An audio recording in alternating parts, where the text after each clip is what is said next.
Welcome to a presentation about W. Larmor, Waco's premier Victorian architect. I'm Ken Hafertepe, a professor of museum studies at Baylor University in Waco, Texas. And Waco was the location where W. Larmor spent most of his professional career. Larmour was one of the architects featured in the exhibit At Home in Waco, which was held at the Mayborn Museum in 2019 and 2020. William Wynand Larmour was not born in Texas. He was born in Hackensack, New Jersey in 1842. His father was a house carpenter. He was in Waco by 1880 when he appears for the first time in the Waco City Directory. Mainly he practiced on his own, but in 1880 he was working with his younger brother, Alpheus Larmour, and in the late 1880s he worked with Samuel P. Herbert in a firm styled as Larmour and Herbert.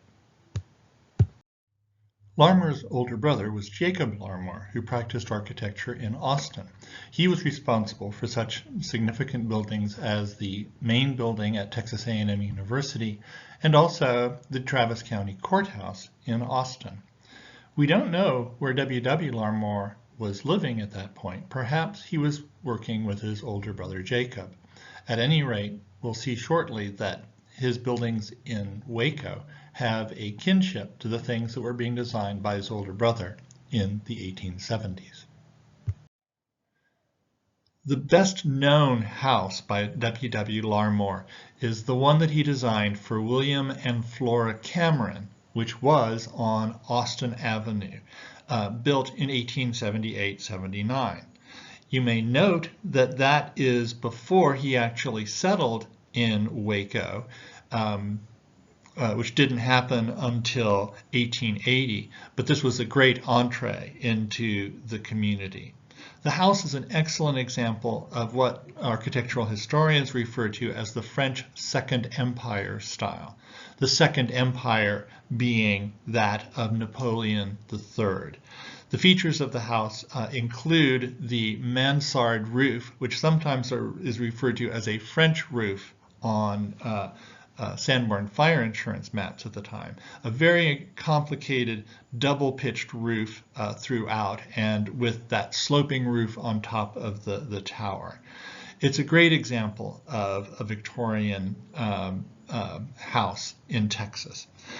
The photo that you're looking at here was taken by a young assistant professor at Baylor, Daniel D. Reif, who took this in 1964. It has never been published in an article or a book, nor has it been in an exhibition. So we were very pleased to be able to feature this in our exhibit At Home in Waco. It's very interesting to compare the photo of the Cameron House on the left to the Sanborn fire insurance map of 1889.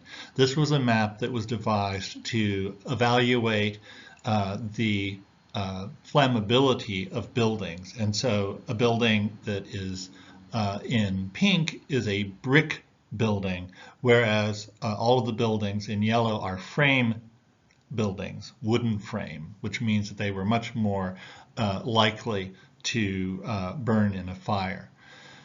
So much more information is provided by the Sanborn maps that historians are thrilled to be able to look at. For example, if you look at the Cameron House, which is the largest house in this image, that's at the lower right, you can see all sorts of things. The fact that the dwelling is marked with a little X at the lower right corner means that it was with a shingle roof. That was not as good as if you had a slate roof, for example, on a house like this. But the thing that's striking to me is that the Camerons were able to build their estate on 2/3 of the block, which is much, much larger than any of the others here. That allowed them to have a very large garden with an arbor, which you see at the top part of the picture.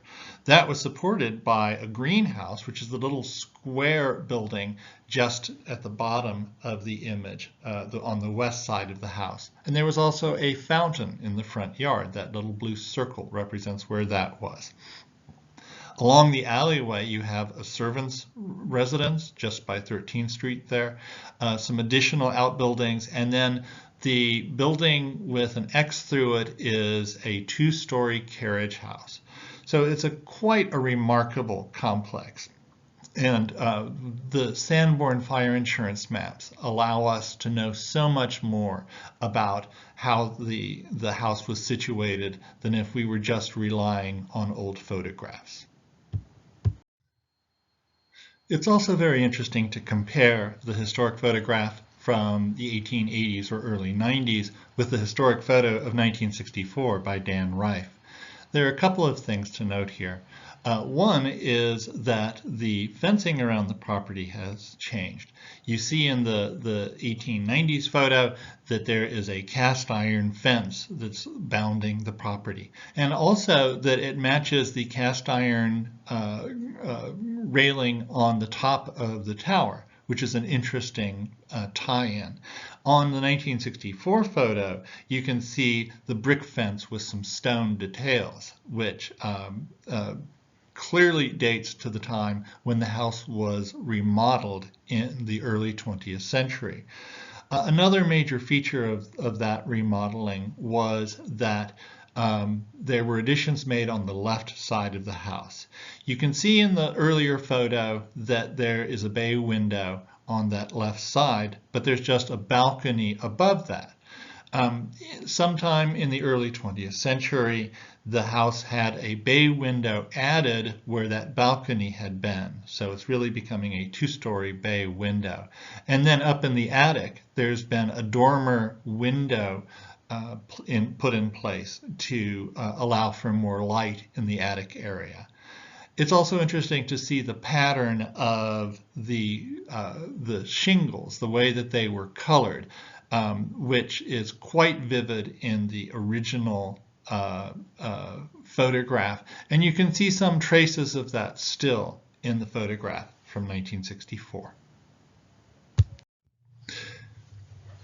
Unfortunately, the Cameron house came to a bad end. It was burned in 1967 and demolished, and it is now the site of a vacant lot.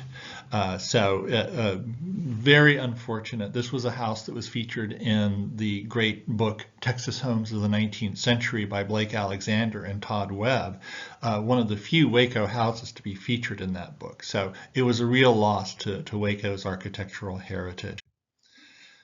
Larmor went on to design many types of buildings, many homes, but he was also responsible for the first two buildings of the new Baylor campus here in Waco.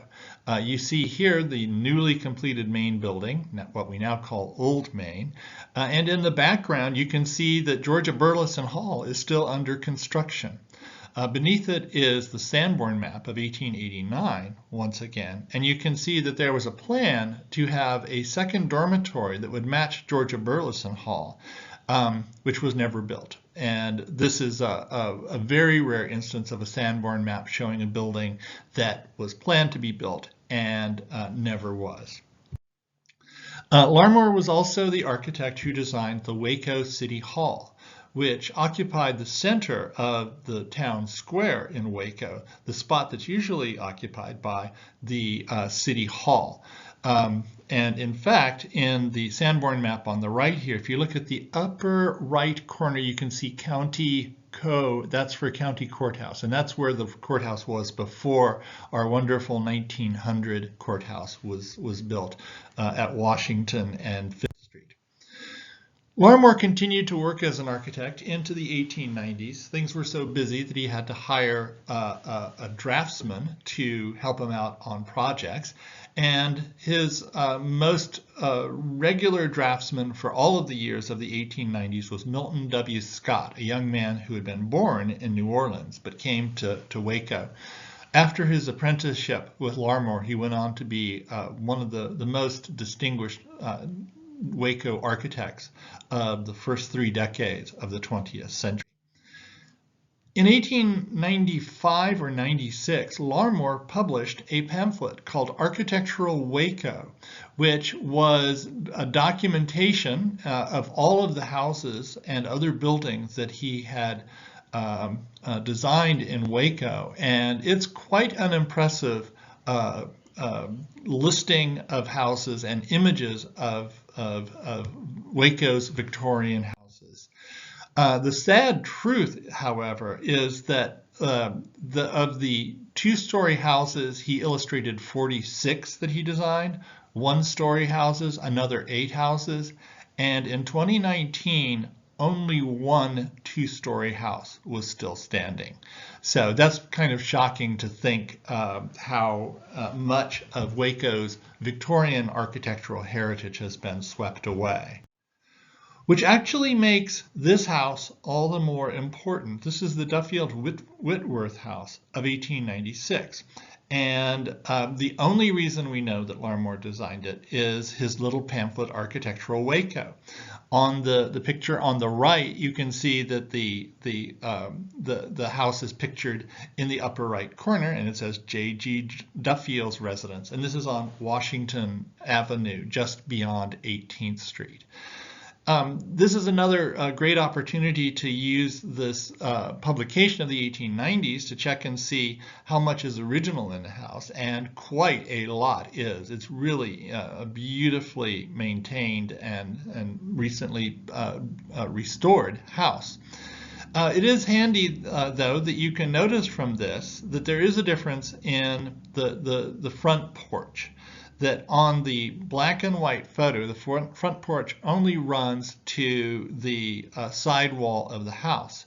But at a later date, that porch was wrapped around and continues back to the bay window on that side. So it's cool to be able to have that level of documentation and know when things were in fact. The Duffield Whitworth House is an excellent example of Larmor's later style. Unlike the Second Empire style of the earlier Cameron House, this demonstrates Larmor exploring the Queen Anne style, sometimes referred to in America as the shingle style. You notice that there are shingles on the second floor of the house and also in the upper part of the gable.